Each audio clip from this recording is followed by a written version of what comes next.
Ala Rasulillahi, seeking assistance and blessings by every name of Allah. We begin and we implore Allah to grant commendation and protection to His final messenger.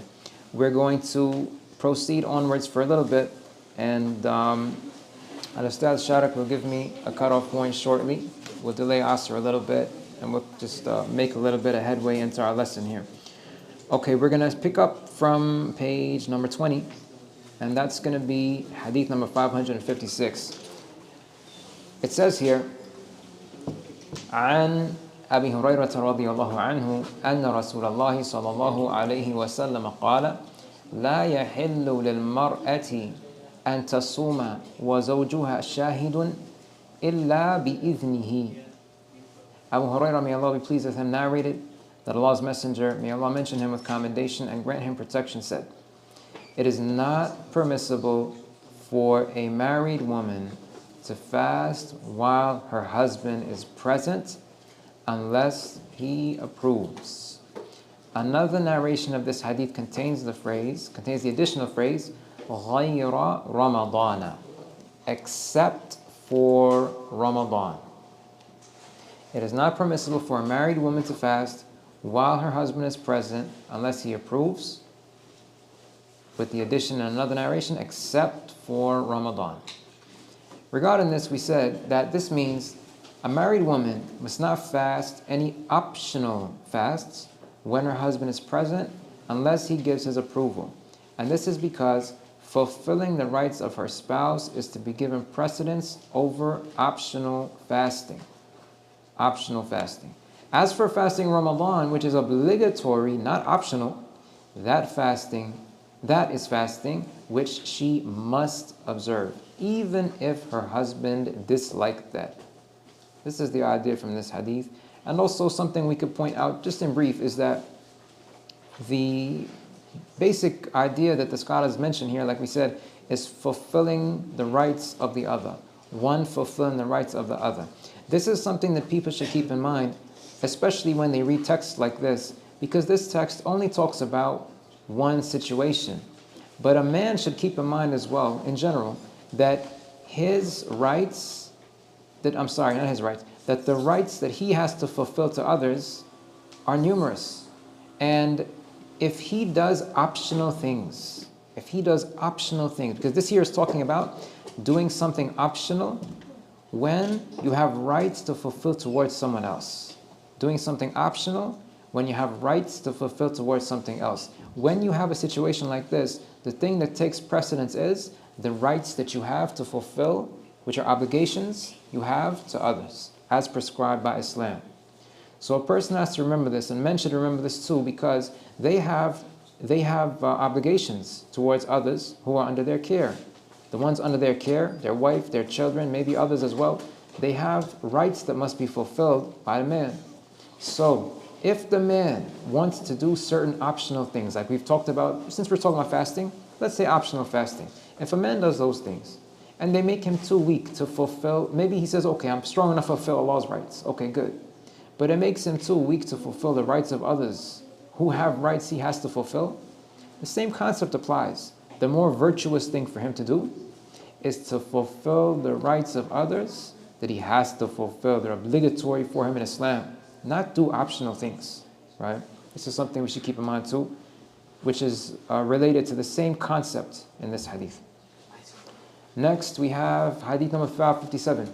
عن أبي سعيد الخدري رضي الله عنه أن رسول الله صلى الله عليه وسلم نهى عن صيام يومين يوم الفطر ويوم النحر.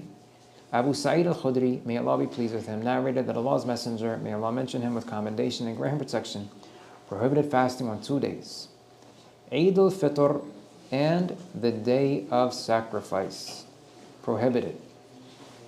Now remember our section here, we were talking about, the section we're in right now is about what again? There are two basic ideas. Optional fasting and good days when it's prohibited, or in general we can talk about circumstances under which it's prohibited to fast. So we kind of, in the previous session, we had a number of things about optional fasts. Now when we're picking up right now, you'll notice that we first talked about a situation in 556 in which it's prohibited to fast. Prohibited to fast, optional fasts. 557 as well. These are days when it is prohibited to fast. Again, an optional fast. You don't do that on these days. Eid al-Fitr and Yawm al-Nahri, the day of sacrifice. The day of sacrifice. Well, the footnote is there. You guys probably saw it already. I was going to ask what's the day of sacrifice, but okay, I'll ask anyway. What's the day of sacrifice called? Eid al-Adha. Right. So, what's that? Now we have here the prohibition. This prohibition means that it is impermissible to fast on Eid al-Fitr, which is the first of Shawwal, and on Eid al-Adha, also known as the day of sacrifice, which is the 10th of Dhul Hijjah. Right? So the first of Shawwal and the 10th of Dhul Hijjah, these 2 days, you don't fast on these 2 days. This is prohibited. Okay. So if a person knows this, you know this, and you still do it, you are committing a sin because you're willfully, deliberately doing something that's prohibited. Even if you mean well. You can't mean well when the Kitab and the Sunnah tell you don't do something, and you still do it. Next, we have 558. عن نبيشة الهذلي عن نبيشة الهذلي رضي الله عنه قال رسول الله صلى الله عليه وسلم أيام التشريق أيام أكل وشرب وذكر لله عز وجل.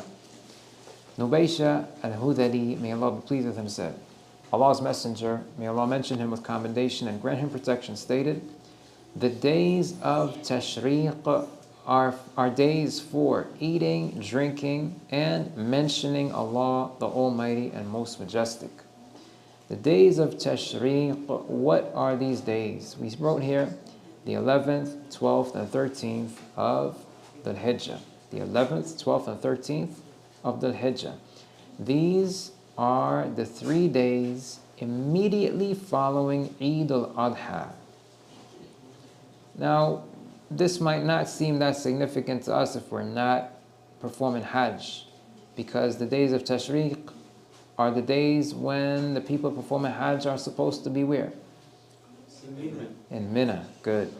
In Mina. Those days, they are to be in Mina, or more specifically, let's not say that. They are to spend the nights of those days in Mina, right? Or based on something we said yesterday, they are to spend the eve of those days. The eve of those days has to be in Mina. So the eve of the 11th, you need to be in Mina on that eve. For most of that, some of the scholars, they say it needs to be more than half. Some say it can be for any amount of time. Allah knows best. There are different things that different scholars say about that. The circumstances of the residents and the availability to move and so on. Right, the brother's mentioning about circumstances of different people when they're performing Hajj, based on how things are right now, in contemporary times, about residents and transportation, congestion, things like this. Okay, so the days of Tashriq. We're saying here about this hadith in footnote number 4, the default ruling is that it is impermissible to fast on these days. It's impermissible. That's the default. But we said, however, there is an exception to this default. Next hadith. So far we have here for days, Eid al-Fitr, Eid al-Adha, days of Tashriq, don't fast. For days of Tashriq though, we have a bit of an exception. What's the exception? It says now in 559, عن عائشة وابن عمر رضي الله عنهم قال لم يرخص في أيام التشريق أن يصمن إلا لمن لم يجد الهدي. Aisha and Ibn Umar, may Allah be pleased with them. May Allah be pleased with them. Ibn Hajar wrote here, or somebody who wrote the manuscript said, radiyallahu anhum. Radiyallahu anhum. What does radiyallahu anhum, may Allah be pleased with them, mean here? So I wasn't giggling because of that. I was giggling because of the boy who walked by, and then, alhamdulillah, he didn't walk by to try to rectify. Is it an Arabic grammar question? It's not a grammar question. Okay. and the son of companion Umar, and Umar himself. Right, Jazakallahu khairan. Here it says Aisha and Ibn Umar. When we talk about Ibn Umar, we got two companions here. So generally, we will say radiyallahu anhuma, Abdullah ibn Umar. May Allah be pleased with Abdullah, and may Allah be pleased with his father Umar. So that's two people. And Aisha is a third person here. So they say radiyallahu anhum. May Allah be pleased with all of them, not just two of them. More than two. Okay, it says Aisha and Ibn Umar, may Allah be pleased with them, both stated that concession to fast the days of Tashriq was not granted to anyone except a person who performed Hajj, and it was not within his means to offer the sacrifice required of him. Okay, we're going to say a little bit about this in footnote number 5 at the bottom of page 20 over on to 21. If someone is unable to offer the sacrifice required of him as part of the rites of Hajj, he is to fast for 10 days. He is to fast for 10 days. What are the days? 3 have to be during the days of Hajj, and 7 have to be after he returns to his family in his homeland. This is something understood from ayah 196 in Surah al-Baqarah. Thus, it is permissible for such a person to fast the 3 days of Tashriq. It's permissible for such a person, the person who he performed Hajj, he was unable to offer the sacrifice that was required of him as part of his Hajj. This is the only exception for fasting those 3 days for this person who's making Hajj. All right. Next we have Hadith 560. عن أبي هريرة رضي الله عنه عن النبي صلى الله عليه وسلم قال لا تختص ليلة الجمعة بقيام من بين الليالي ولا تختص يوم الجمعة بصيام من بين الأيام إلا أن يكون في صوم يصومه أحدكم.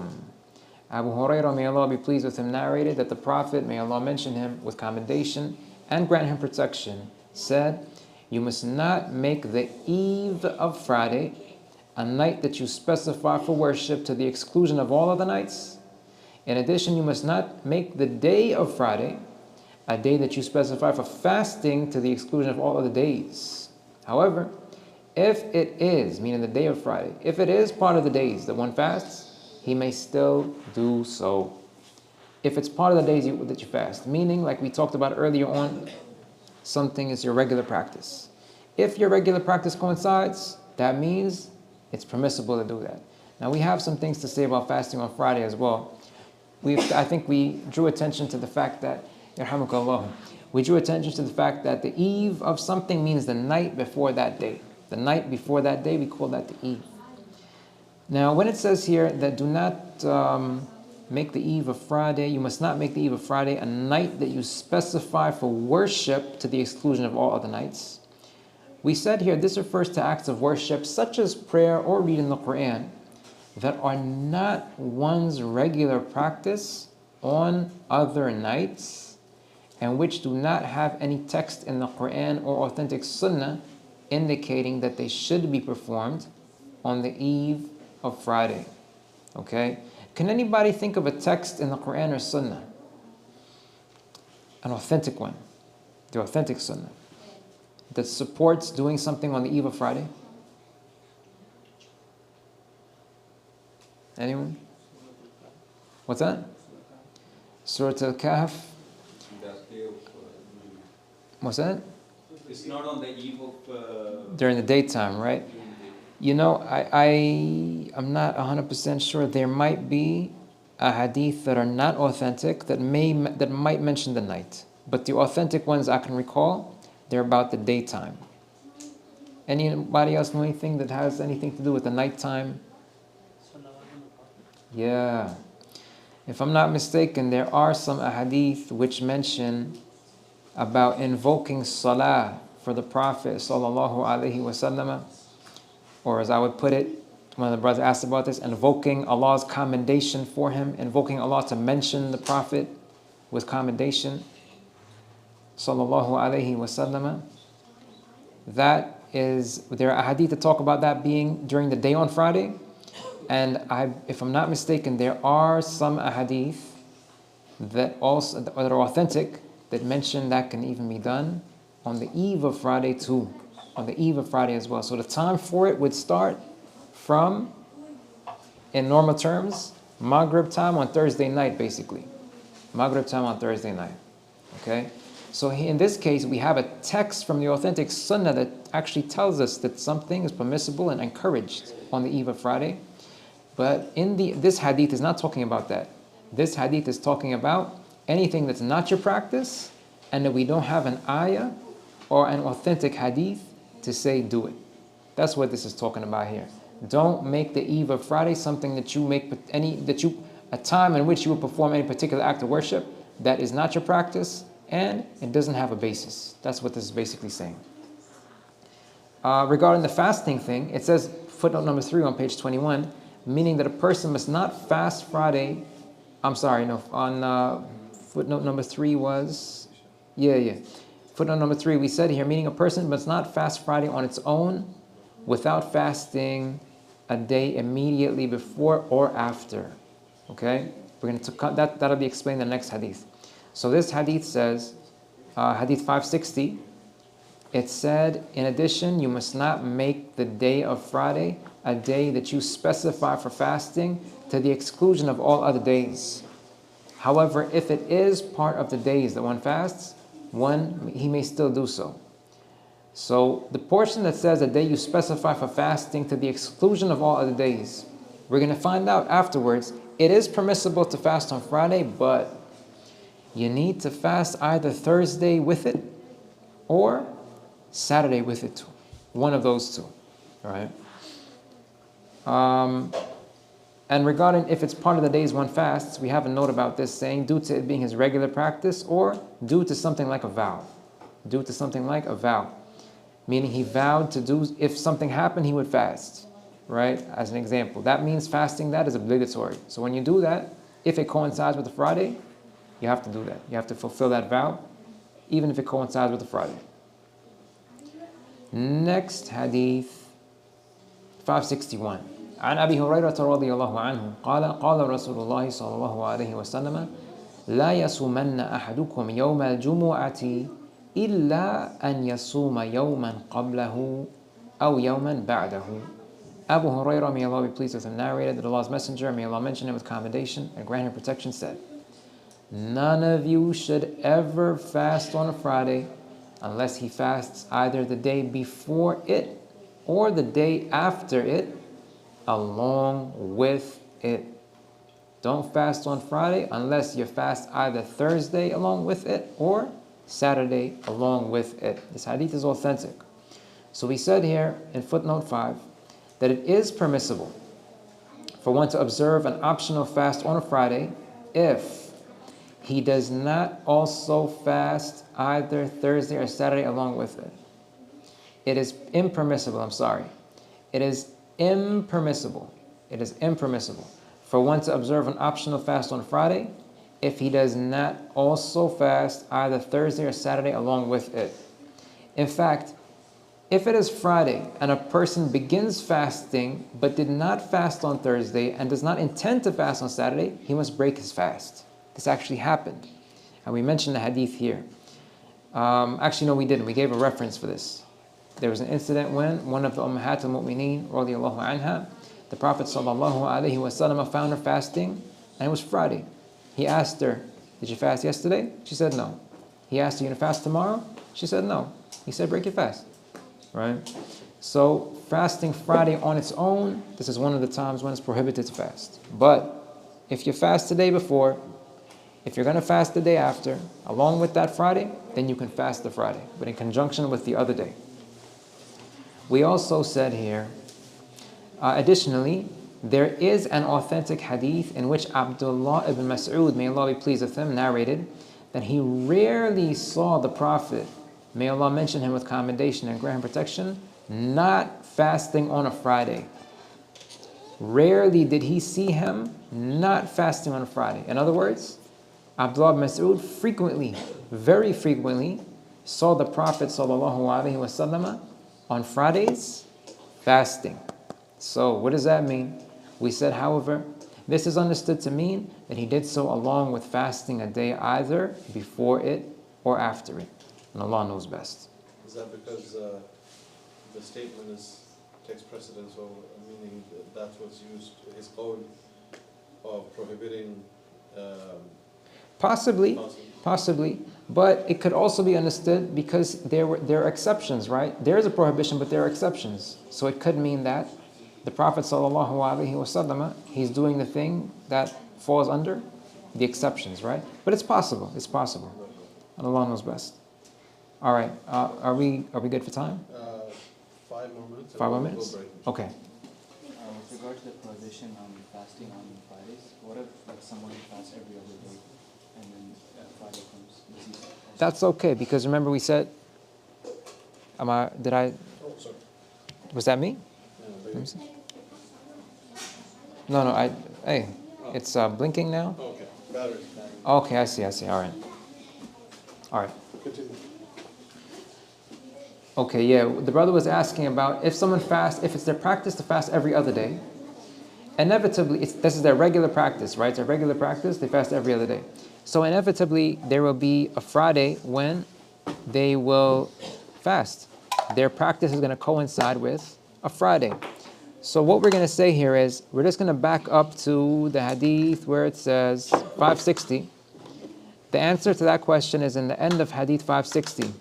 It says, if it is part of the days that one fasts, he may still do so. All right? Okay. Anything else? All right, coast is clear? Is there an authentic narration regarding the same for Saturday? Saturday is a sticky subject. Saturday is a very sticky subject, so I don't want to talk about that one. People might get me in trouble for that one. Some of the scholars have some scholars have very strong views about Saturday. Some scholars, they hold, in short, they mention the hadith about not fasting on Saturdays, and some of them hold that hadith is absolute. So you'd never ever fast on a Saturday for no reason whatsoever unless it's wajib. Some scholars hold that. But some scholars, they view the prohibition of fasting on Saturday in a light similar to some of these. For example, we have a hadith here that shows us you can fast on Saturday, but provided that, you can fast an optional fast on Saturday, provided that you fast at Jumu'ah too. We have a hadith to tell us that. But like I said, I think some scholars, they still hold no. So that's why I said that subject is the sensitive subject. So I don't want to say anything that's going to cause a problem. But yeah, the scholars have to. But yes, in short though, there are texts that prohibit fasting on Saturday. There are. But like I said, scholars have different ways in how they understand that. And some of those ahadith that come into that discussion are ones that we presented here. All right, we'll go over to hadith number 562. عن أبي هريرة رضي الله عنه أن رسول الله صلى الله عليه وسلم قال إذا انتصف شعبان فلا تصوموا إذا انتصف شعبان فلا تصوموا. Abu Hurairah, may Allah be pleased with him, said, Allah's Messenger, may Allah mention him with commendation and grant him protection, stated, once the middle of Sha'ban arrives, do not fast afterwards. Do not fast afterwards. This prohibition we have in the note here applies to someone who did not have a regular practice of fasting that he was already following. Okay, the hadith is an absolute thing. It's saying if it's half time in Sha'ban now, you reach the half of the month, don't fast. That's what a person might understand from this. But we're saying this applies to someone who did not have a regular practice of fasting that he was already following. Some scholars have mentioned that this prohibition is one of discouragement, not complete forbiddance. This is another view they have. So some say, if you are fasting already, whether Mondays and Thursdays, some days on and off, but you fasted several days before the middle of the month, after the second half of the month is okay. That's okay. If you didn't fast the beginning of the month though, and you reach the half, then this hadith prohibits you from fasting. That's one understanding. The other one we said here, some scholars have mentioned that this prohibition is one of discouragement, not complete forbiddance. And it applies to those who would be weakened by optional fasting in Sha'ban to the point that they would not be able to properly fulfill the obligation of fasting Ramadan. You fasted so much in Sha'ban, you fasted towards the end of the month, you're making yourself weak. Ramadan comes around, and you're kind of out of it. You don't really have the energy anymore. So they understand this to apply to a situation like that. So now we say, as for those who do not find any difficulty, the prohibition does not apply to them, and Allah knows best. This is how those scholars have explained that. All right, 563. عن الصماء بنت بسر رضي الله عنها أن رسول الله صلى الله عليه وسلم قال لا تصوموا يوم السبت إلا فيما افترض عليكم فإن لم يجد أحدكم إلا لحاء عنب أو عود شجرة فليمضغها. As-Samma bint Busr, may Allah be pleased with her, narrated that Allah's Messenger, may Allah mention him with commendation and grant him protection, said, you must not fast on a Saturday unless it is an obligatory fast. Even if one of you cannot find anything except the skin of a grape or the twig of a tree, he must eat that and not continue fasting. Okay, that's the hadith is pretty clear. Its wording is pretty clear, right? Let's go down to footnote number 2. We wrote here, it is understood from this hadith that the default is the prohibition of fasting Saturday on its own. On its own. That's the default. Some examples of exceptions to this default include fasting Friday along with it, fasting it in accordance with the regular practice that one has, for example, the middle 3 days of each month, etc. Fasting it to fulfill a vow, or fasting it due to a sin whose expiation requires fasting a prescribed number of days. So this is what we have in this note here is one of the ways scholars have understood this hadith. All right, it's a default, and it applies to fasting Saturday on its own. This is how they understand it. So exceptions to that default come from other texts that we have from other ahadith. We saw some of those. If you fast Friday along with Saturday, permissible. If it's a regular practice, meaning every month you fast those 3 middle days of the lunar month and it coincides with a Saturday, it's okay. Another example of regular practice, you fast every other day. Inevitably, you're going to end up, that'll coincide with the Saturday. If it's a vow, you have to fulfill a vow, it's obligatory. If you fast it due to a sin whose expiation requires fasting a prescribed number of days, same thing goes. So here it says, these are some exceptions to the default. Exceptions to the default, right? So this is as much as we will say about this hadith. But like I said, it's not our purpose in these lessons to go into every single viewpoint. But like I said, there are some of the scholars who hold that this is absolute. This is absolute, right?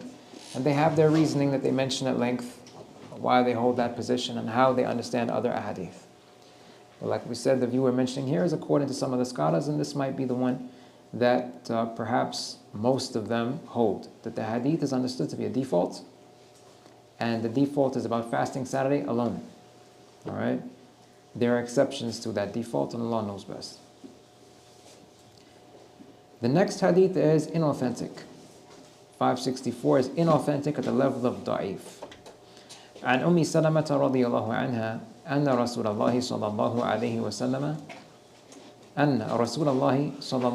وسلم أكثر ما كان يصوم من الأيام يوم السبت ويوم الأحد وكان يقول إنها يوم عيد يوم عيد للمشركين يوم عيد للمشركين وأنا أريد أن أخالفهم. This hadith we said is inauthentic. It's da'if. It's inauthentic at the level of da'if. I'm saying at the level of because inauthentic doesn't just mean da'if. There are things that are lower than da'if too, right? There's da'ifun jiddan. There's even mawdu'un. All of these are inauthentic. So I'm saying it's inauthentic at the level of da'if. Also too, when we're reading these ahadith, I didn't specify what level they're authentic at, the ones that don't have an X. We just say authentic because a hadith that's authentic, it can be authentic at levels. Authenticity has levels. There's authentic at the level of sahih, there's authentic at the level of hasan, there's authentic at the level of sahihun li ghayrihi. All of these are authentic, right? So we're saying this hadith is inauthentic at the level of da'if, and Allah knows best. We said it was attributed to Salama, may Allah be pleased with her, that she narrated that the days which Allah's Messenger, may Allah mention him with commendation and grant protection, used to fast very often were Saturdays and Sundays. And he would say, the two of them are days commemorated for religious reasons by those who worship others besides Allah, and I want to be distinct from them. Alright, this is how we express an Eid, a day that's commemorated for a religious reason. A day commemorated for a religious reason. Here we said about this hadith that it was graded inauthentic in the copy of Bulughh al-Maram that we are using for these lessons. The ruling regarding fasting Saturdays was already mentioned with the previous hadith. This thing that what we said was, as it relates to Saturdays, the default that applies to fasting Saturday on its own is that you don't do that. That's the default. The exceptions were the ones that we pointed out according to many of the scholars.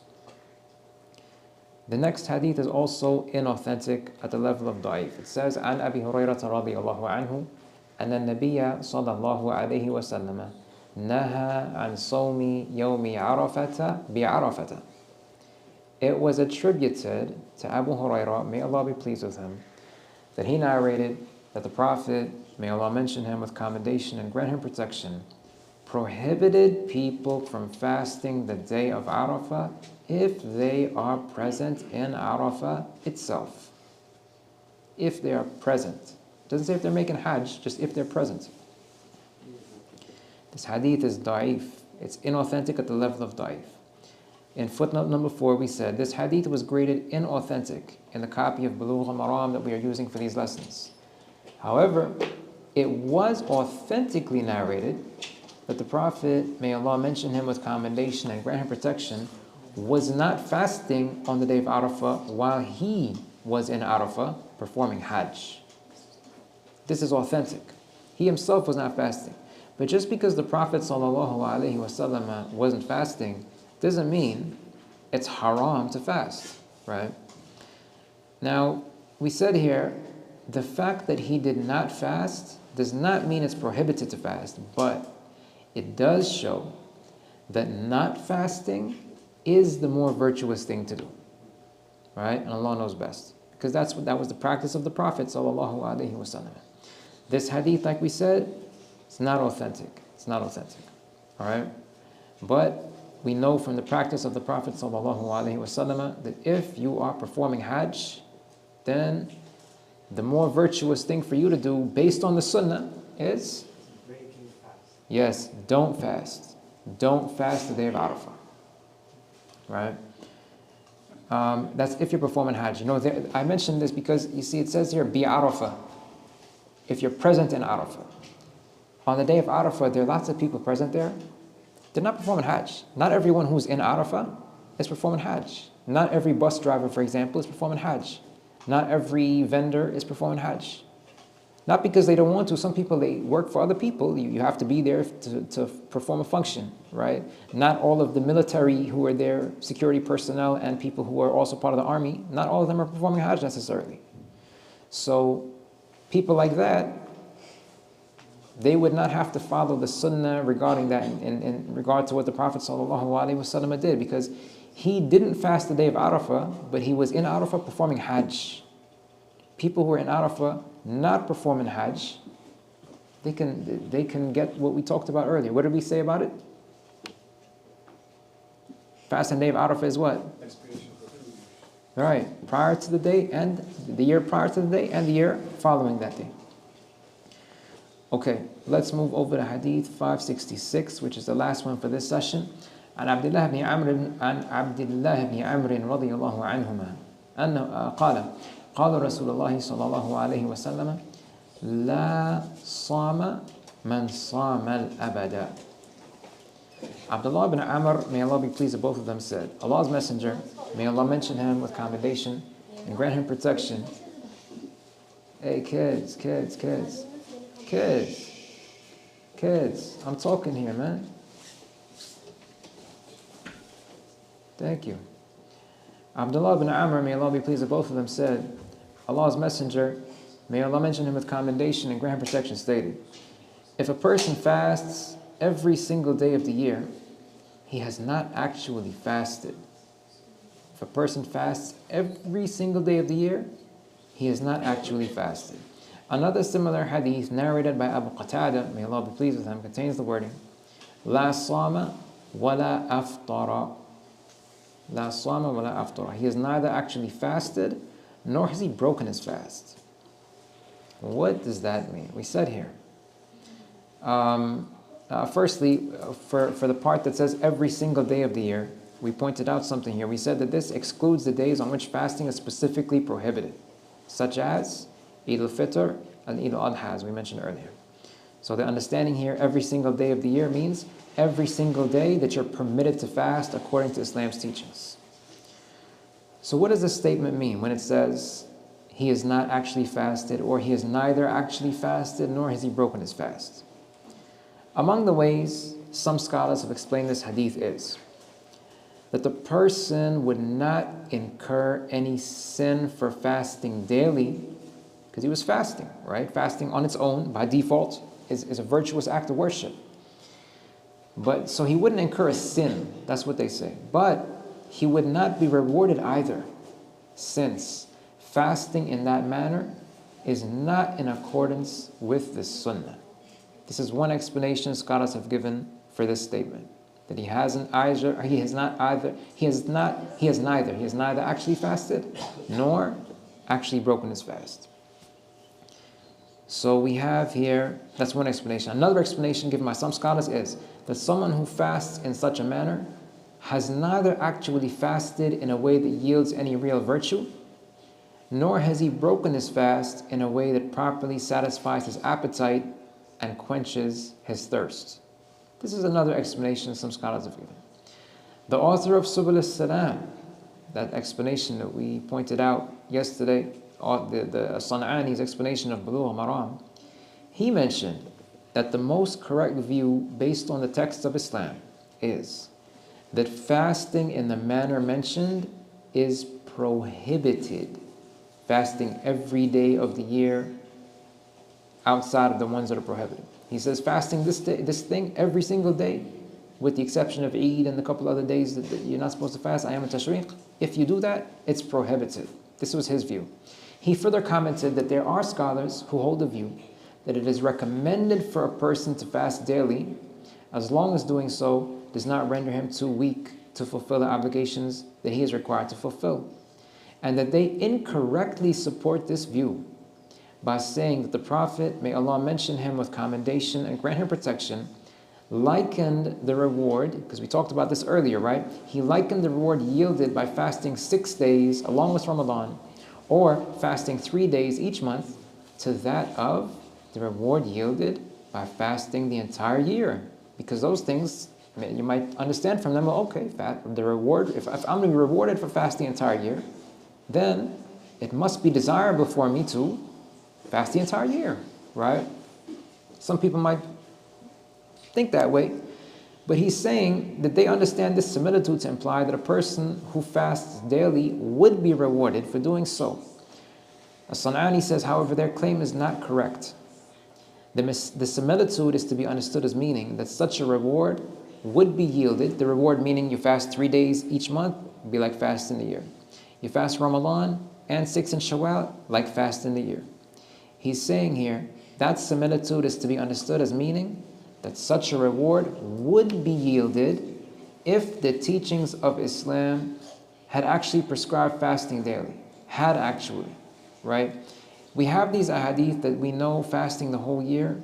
We have these ahadith that say fasting certain days yields a reward like fasting the year. These are okay, these are authentic.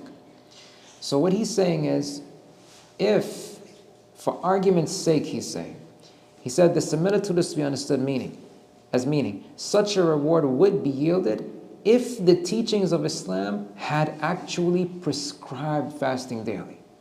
But we ask ourselves, do we find any text in the Quran or the Sunnah that says fast daily? No. We find texts that say fast these specific days, and if you do that, it would be as if you fasted the whole year. It would be. So he's saying, you understand that to mean, for argument's sake, if Islam told you fasting the entire year was okay, fasting these specific days would get you the same reward as doing that, right? This is what he's saying, for argument's sake. That's the idea. If it was permissible, if it was prescribed, that's the reward you would get. He says here, however, Islam's teachings did not prescribe doing so. And if a person only fasts the days prescribed by the teachings of Islam, that suffices for him to attain the reward mentioned. A similar instance, he's again making an analogy, can be found in the 5 daily prayers.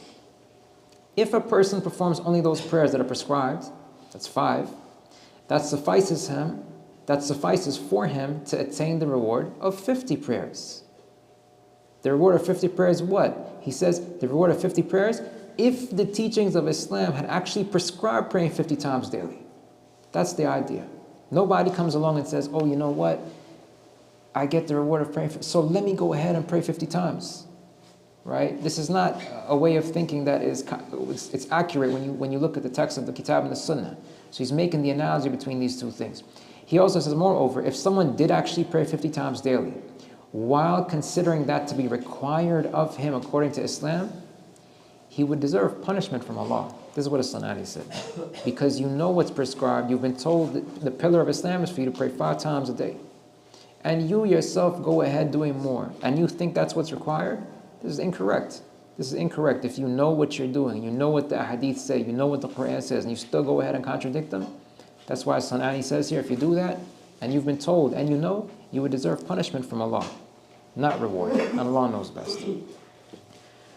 This is the conclusion of what we wanted to cover for session 2. Now, yes, you may. I think the last hadith, it can be augmented by the hadith of Prophet ﷺ when he mentioned, إني لأصوم وأفطر وأقوم وأرقد وأتزوج النساء فهذه سنتي فمن رغب عن سنتي.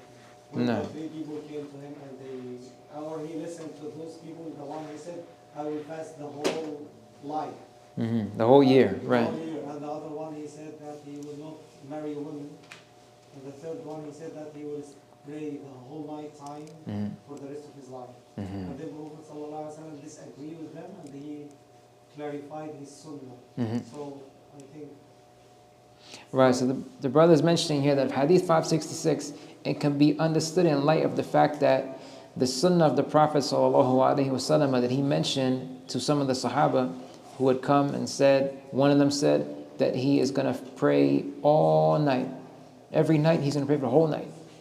Another one said he's going to fast all the time, not break his fast. Another one said he wouldn't get married. And the Prophet ﷺ told them that his practice was to pray part of the night, sleep part of the night. Fast some days, not fast some days, and get married to women. And he said that this is my sunnah. He told them this is what he does.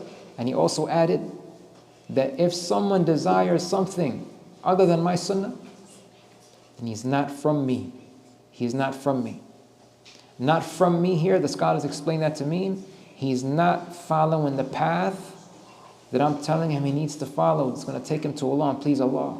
Right? It doesn't mean he's a kafir, it doesn't mean something like that. The scholars explain this to me, he's doing something that's wrong. He's doing something that is prohibited. He shouldn't be doing that. Right? So the brother is mentioning here, Jazakallahu khairan, that this hadith can be understood in light of that one. The person has neither actually fasted nor has he broken in fast. We can understand this to mean too, and Allah knows best, that he hasn't fasted according to the sunnah, and he hasn't broken his fast according to the sunnah. Because the Prophet ﷺ finished telling us that his sunnah is to fast some days and not fast on others, right? And Allah knows best. Did I get the idea right? Ahsanallahu ilaykum. Review. Number one, I said part of the answer is not in the question. In the portions of 556, why is Ramadan exempted from the prohibition mentioned? And whose rights take precedence? Because Ramzan are obligatory fasting, Uh-huh. and the rights of Allah precedes the rights of the husband. Exactly, good. So in the portions of Hadith 556, Ramadan is exempted because Ramadan's obligatory. Ramadan's obligatory. That Hadith was talking about optional fasts. And whose rights take precedence? The rights of Allah take precedence over the rights of everyone. And fasting, an obligatory fast, is a right of Allah. Number two, how many days are mentioned in 557 and 558? And what are their dates? Okay, let's get one. I said one. Pick one. Eid al-Adha. What's another one? Days of Tashriq. What's another one? Eid al-Fitr. So that's how many days? 5 days. Okay. We said, what are their dates? So Eid, which one did you say again? Eid al-Adha has what date? 10th of Dhul Hijjah. Eid al-Fitr is? 1st of Shawwal. Ayyam al-Tashriq? 11, 12, and 13th of Dhul Hijjah. Good. So we have the 1st of Shawwal, the 10th of Dhul Hijjah, the 11th of Dhul Hijjah, the 12th of Dhul Hijjah, and the 13th too, right? So we have 1st of Shawwal, and then we have 4 consecutive days in Dhul Hijjah, from the 10th to the 13th. Okay. That was clear, right? Okay. Where are we right now? Number 2, number 3. Number 3. What general idea mentioned in 558 applies to the days in the previous answer? A general idea mentioned in 558. I lost track of what 558 was. Which hadith was that? Let me scroll back up. What's that? Ayyam al-Tashriq. What was the general idea? Uh-huh. They're not meant for fasting. What's that? They're not meant for fasting. Not meant for fasting. Basically, that's the idea. Okay. If they're not meant for fasting, they're meant for the things mentioned. Well, not just eating. They also said drinking. Yeah, eating, drinking, and then what? Dhikr of Allah, mentioning Allah, mentioning Allah. Okay, we can understand Ayyam al-Tashriq, people in Mina and so on. Eid is a day for mentioning Allah. This is something that's really important for us to think about. Just draw attention to this briefly. A lot of times, Eid, some people feel it's kind of like a cultural practice, maybe more than really thinking about the fact that Eid, the point of commemorating Eid is what the Eid al-Fitr goes in conjunction with what? Ramadan. You just completed performing an act of worship. It's a pillar of Islam. It's a pillar of Islam. Okay? Something, if you don't do it, one of the main supports of your Islam is in question. So, after being allowed to have done that, being allowed, remember this, right? Not everybody who wants to fast Ramadan gets to finish. Not everybody who wants to start Ramadan gets to start, right? Nobody knows what the future holds. We won't even say what tomorrow holds. Nobody knows what happens. Life might end. Health circumstances might come up to prevent you from doing certain things. Nobody knows what can happen. So remember that when Allah has made and remember, like we talked about yesterday, the things that are most beloved to Allah, that we can use to draw nearer to Him and to attain His love are what? Obligations. Obligations, right? So when Allah gives us this obligation, we should remember that when we have an obligation from Allah, it's not something that, oh man, it's an obligation. Remember we talked about earlier? I gotta do that? No. You voluntarily do it. You willfully do it. Not willfully, I'm sorry. You willingly do it. You do it with willingness. You do it with love for Allah, right? It's very important. So if you actually get to fast each day and you finish that month, you finish the month, Eid is a time for you to realize that Allah lets you finish an act of worship that one is obligatory. If you did that knowing that this is something among the most beloved things that you can use to draw near to Allah and to attain His love so that He would love you, this is something anybody, if they recognize that, they'd want to commemorate and celebrate, if you would, right? The ways that Allah has told us, and similarly, Eid al-Adha goes in conjunction with what? Hajj. Hajj is another what? Pillar of Islam, right? Hajj is a pillar of Islam. A person who goes and performs Hajj, this is something that, you know what I mean? I don't even need to elaborate on that.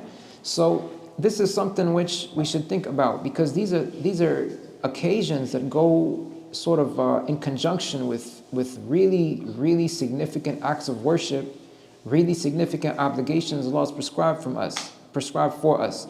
In other words, really important things that Allah loves, that He has given us as gifts, if we can put it that way, so that we can attain His love.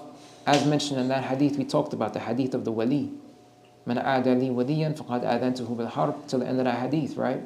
So this is something we should keep in mind. So when it's Eid, one of the things that Allah has prescribed for us to do, yes, okay, don't fast. Don't fast means you can eat, you can drink.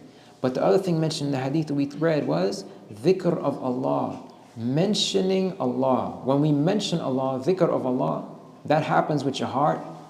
Dhikr of Allah happens verbally with your tongue. Dhikr of Allah happens by way of the righteous deeds you perform. That's how you mention Allah with your limbs. So when it's Eid, what are some of the verbal ways you mention Allah when it's Eid? What are some of the verbal ways? Because Allah says, وَلِتُكَبِّرُ اللَّهَ عَلَى مَا هَدَاكُمْ. Imagine that. Allah is saying now, He wants you to declare His greatness, that He's greater than everything else, due to what? Him having granted you guidance. Guidance, right? In a hadith, the Prophet ﷺ, he said that Allah said, Ya ibadi. He said that what? What's the left of the hadith again? Right. كلكم ضال جزاك الله خيرا كلكم ضال إلا من هديته. Imagine that. Remember this. Allah tells us that all of you people, remember this always. You would be misguided. All of you are misguided except for those who I have guided, Allah says. The ones whom I have granted my guidance. فَاسْتَهْدُونِي. Therefore, you people, what are you supposed to do? You need to ask me for guidance. And when you do that, I will grant you that guidance, right? Imagine Allah tells us that, and He's even given us means to that. What's an obvious way we ask Allah for guidance? This should be really obvious to us. Maybe we don't think about it. Surah Al-Fatiha, right? Allah obligated us, made it obligatory for us to ask Him for guidance that many times every day. كُلُّكُمْ ضَالٌ إِلَّا مَنْ هَدَيْتُهُمْ فَاسْتَهْدُونِي أَهْدِكُمْ. Right? So these are things we should remember always. When it comes, when I was talking about Eid, we declare that Allah is great, and we declare He's greater than everything else due to the fact that He has guided us to Islam, guided us to the Sunnah, guided us to these acts of worship by which we attain His love and so on, right? These are very rudimentary, basic, but really significant components of Eid. Yes, Eid has celebration, has happiness, being around others, but underlying all of that is the fact that you're happy because you obey Allah and that you just completed an act of obedience to Him because He let you, right? Because He let you, and because it's something that's beloved to Him. Recognize as well that it's something that if you do it, this is how you would make yourself beloved to Allah, right? These are very important things we should remember. I'm sure we all do, inshallah, but we say this by way of reminder to ourselves and to all of us. All right, coming back to number 4. What exception to number 558 was mentioned in 559? What ayah of the Quran also mentions that exception? Someone who was performed Hajj and was not unable to give a sacrifice. Right. The exception is if you performed Hajj and if it's obligatory for you in the mode of Hajj that you're performing, to offer a sacrifice and you're unable, then you have to fast 3 days during Hajj, 7 days after you return to your homeland. That person is allowed to fast ayyam al-tashriq due to his circumstances. What ayah of the Quran tells us that? 196. Does anybody know what that piece of the ayah? Right. Jazakallahu khair. What number was it again? 196. 196. Okay. All right. What? Yeah, from Surah Al-Baqarah. Good. What does Laylatul Jumu'ah mean? The eve of Friday. What did we say that means? It's the night before the day. That one, we reiterated that one a lot. What's that? Somebody said something? Thursday night would be eve of. Yeah, Thursday night, exactly. Thursday night. So, as in normal terms, once Maghrib Thursday night hits, that's the beginning of the eve of Friday. What was prohibited at that time, as clarified by 560?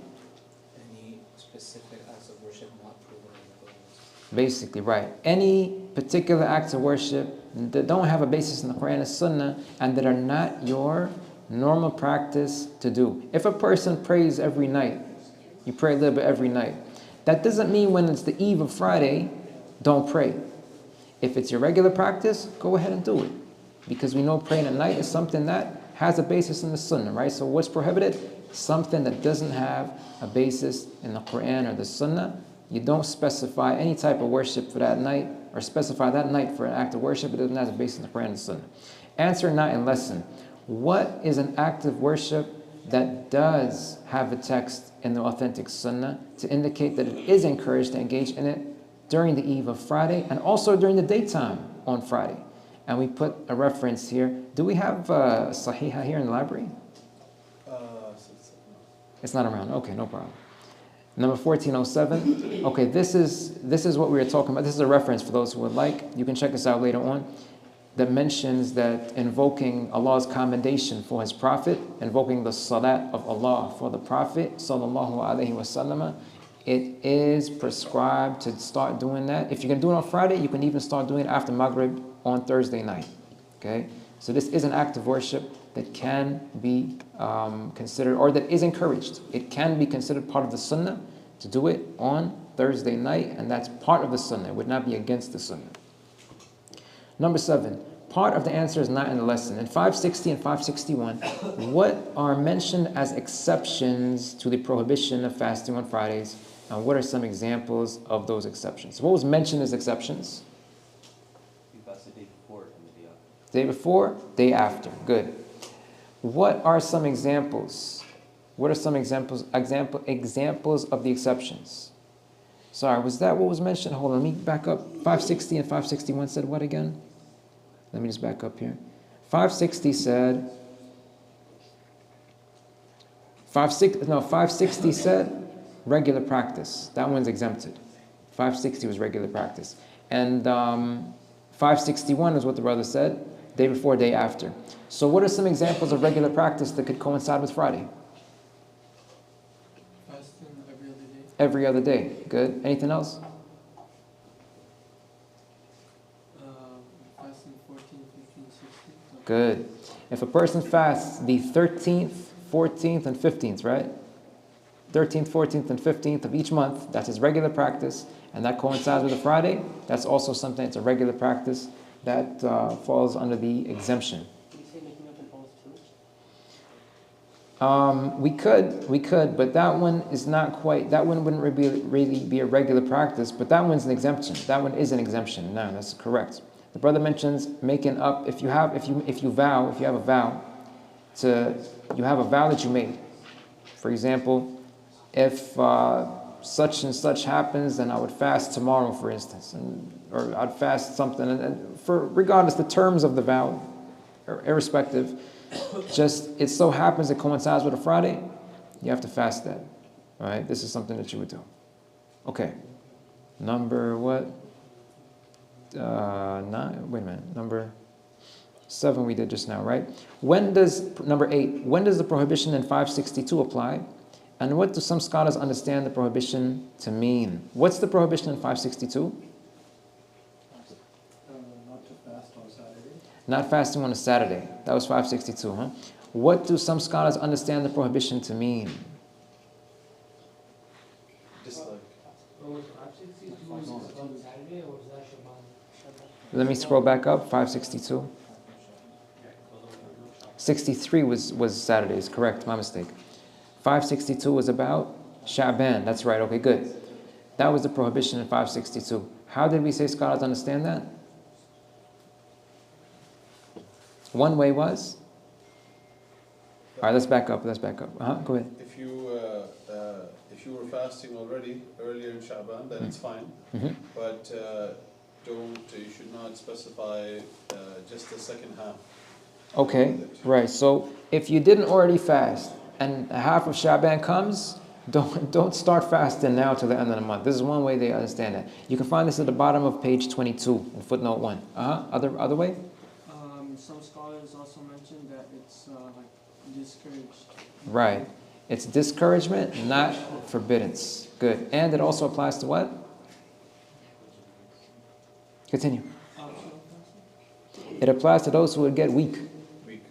Yeah. Those who would get weakened by the optional fasting.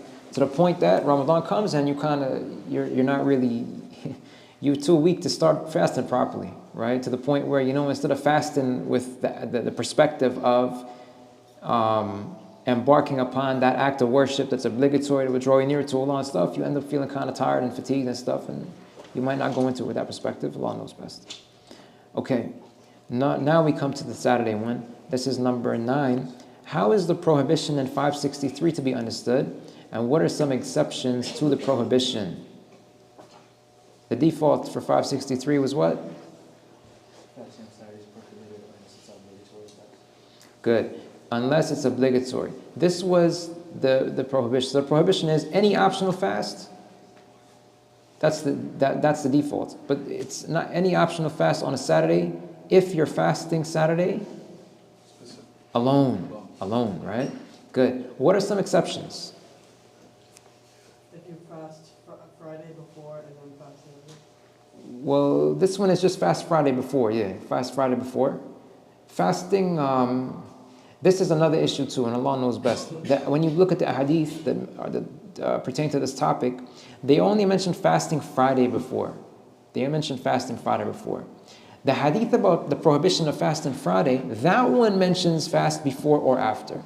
But the one for Saturday doesn't mention that, right? It doesn't mention that, so Allah knows best. Some scholars, they say, they do say that. They say, well, Saturday is like Friday. Some scholars say, no, it's not like that. So there's some different perspectives they have. But in reality, the one that says before and after, that applies to Friday. So one is fasting Friday along with Saturday. Anything else? Something like the 13th, 14th, 15th. 13th, 14th, and 15th as well. Some of the scholars will say that's exempted. Fasting every other day. Good. All right. Now, one of the brothers brought something to my attention, which I wanted to touch on quickly, which was about fasting, for example, the day of Arafah. We read some ahadith that talk about not fasting on Friday. We read some ahadith that talk about not fasting on Saturday. So, basically, if Arafah falls on a Friday, well, if it falls on a Friday, we have other ahadith that we read, right? Because the practice of the Prophet ﷺ, or the narration from Ibn Abbas, was that about Arafah or Ashura? So I got mixed up for a second. That says that the Prophet ﷺ, he fasted that day and he was going to fast another day with it. Was that Arafah or Ashura? Is Ashura? Okay. The hadith about Ashura, Prophet he said, if I will live for the next year, Yeah. I will fast another day Right. with the 10th. Right. That was Ashura, right? Okay, yeah, sorry. I got mixed up for a second. For Arafah, in a situation like this, when it's on a Friday, we have other ahadith that tell us you can fast the day before and the day after. So what you can do in a situation like this is you can put the two together. So we have ahadith that tell us fast the day before, fast the day after. So if you want to avoid a prohibition of fasting Arafah on a Friday, then fast the day of Arafah on the Friday with the intention of the day of Arafah, And fast either the day before, the Thursday, or the Saturday with the intention of what's mentioned in these other hadith, that you fasted another day along with it, right? Similarly, if Arafah is on a Saturday, then what do? Some of the scholars, they say, no, you don't fast Arafah on a Saturday, period, right? Some scholars say, no, it's okay. If you have a reason, then it's okay. But in reality, Allah knows best. We have the hadith that we read. If we wanted to just kind of keep things simple, what we say is, okay, look, if I want to fast that Saturday, we have a hadith here that tell us that if you fast Friday, you can fast Saturday too, right? So if Arafah is on the Saturday, then fast Friday with the intention of, I'm going to fast Saturday along with Friday based on that hadith. And you fast Saturday with the intention, combining your intention with the fact that it's Arafah, and you hope to attain on that day what has been promised. And that way there's no real conflict about anything. We have these various ahadith, they're all authentic, and we can use all of them together, alhamdulillah. And I think that solves the problem. And Allah knows best. This would be a suggested approach to take. And like I said, I'm aware, some of you guys might be aware too. Some of the scholars, they say different things. And Saturday to some scholars is off limits, period. And Allah knows best. They have their justifications of why they say that. Okay, next was, I lost count. Number 10. On the day of Arafah, which is the 9th of Dhul Hijjah, is it more virtuous to fast or to not fast if one is in Arafah and is performing Hajj, with that condition? More virtuous to not fast? More virtuous to not fast. Good. More virtuous to not fast. Why? Because the Prophet ﷺ did fast. Good. The Prophet ﷺ, he didn't fast. So the more virtuous thing to do is to do what he did. Next is number 11. The answer is not in the handout. Regarding the previous situation, meaning that what was the previous situation? You're in Arafah and performing Hajj. Regarding the previous situation, what would apply in the case of someone who is in Arafah? No, it's not the previous situation. Wait a minute, I made a mistake here. What would apply in the case of someone who is in Arafah but is not performing Hajj? What would apply in the case of someone who is in Arafah but not performing Hajj? What might such a person be doing there? Anyone? It would be like the bus driver, or it could be one of the guards.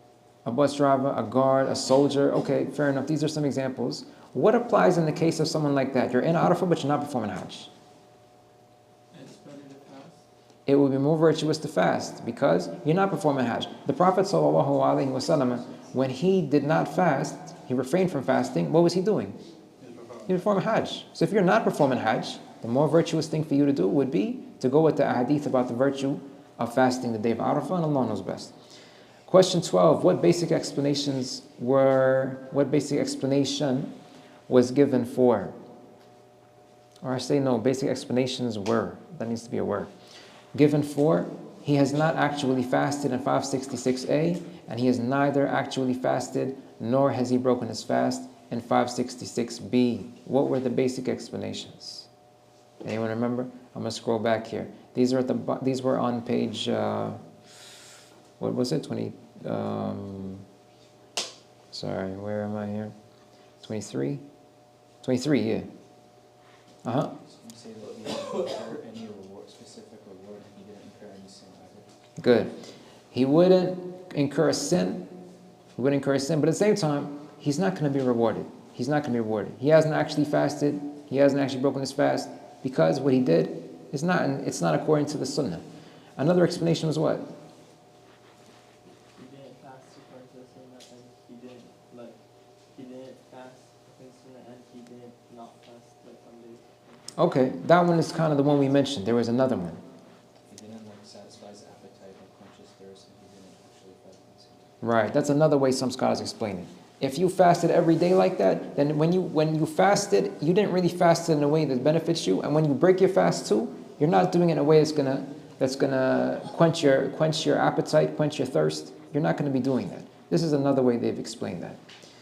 Another question we had next was, and also as our brother had added earlier, something else we can say about this hadith 566 is the fact that we said that the Prophet ﷺ clarified what his sunnah is. He clarified what his sunnah is. So saying this here, the person hasn't done it, it could go as far, it could be like saying this type of fasting the person's doing, it's not my practice. It's not my practice at all. Okay, what ruling about fasting every day was cited from Subul al-Salam, and is that any different from anything mentioned in the answer to the previous question? What was different about Subul al-Salam? The comments we mentioned there at the end of page 23. Subul al-Salam said it was haram.